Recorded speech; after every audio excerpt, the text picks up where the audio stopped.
श्री गुरुवे नमः।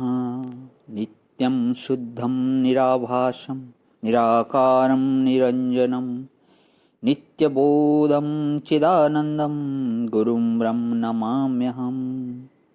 ओम शांति शांति शांति। प्रणाम भगवान।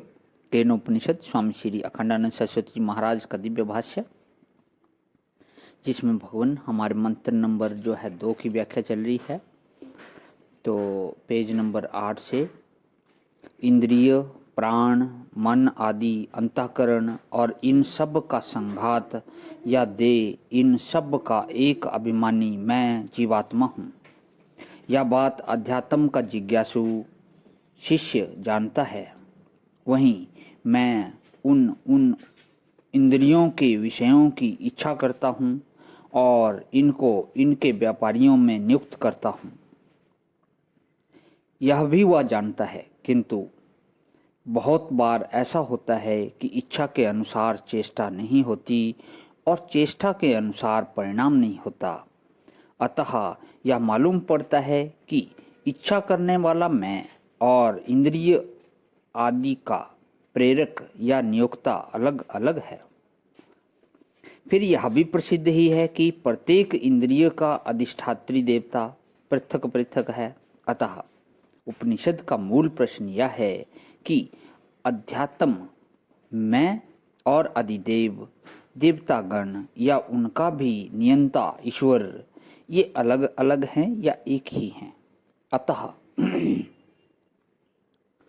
उपनिषद को तो उत्तर देना है, वह आत्मा मैं और अधिदेव ईश्वर की पारमार्थिक एकता का प्रतिपादक उत्तर देना है, जिस एकता के ज्ञान से आत्मा से भिन्न सत्ता ही नहीं रहती।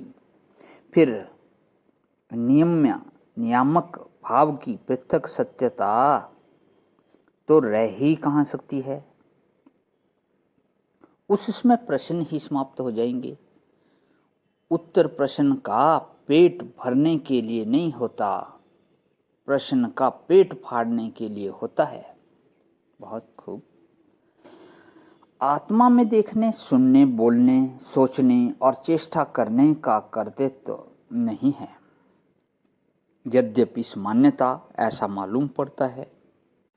यह आत्मा का औपाधिक स्वरूप है। उसके निरुपाधिक स्वरूप में कर्तृत्व भोक्तृत्व नहीं है।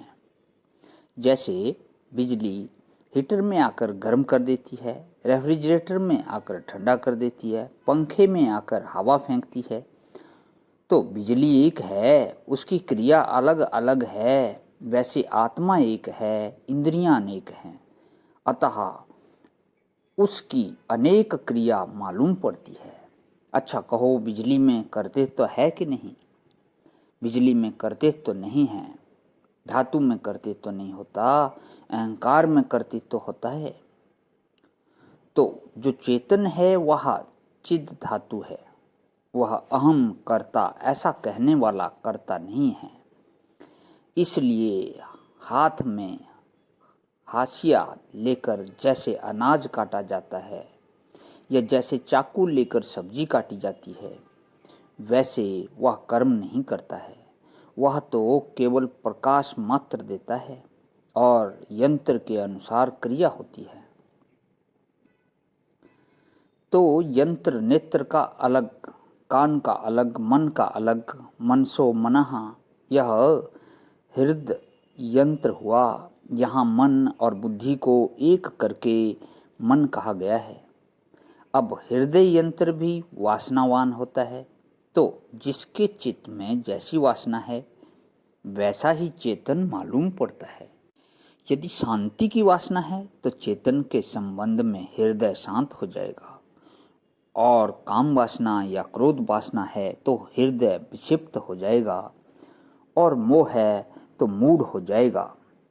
पर यह मोह की दशा और विक्षेप की दशा या शांति की दशा यह अंतःकरण में होगी, यह चेतन में नहीं होगी। तो आत्मा माने मन की उपाधि को स्वीकार करके देखने वाला नहीं, मन की उपाधि से तादात्म्यत्र होकर मन के काम को, सुख और दुख को अपना मानने वाला कि मैं सुखी हूँ, मैं दुखी हूँ, वह आत्मा है।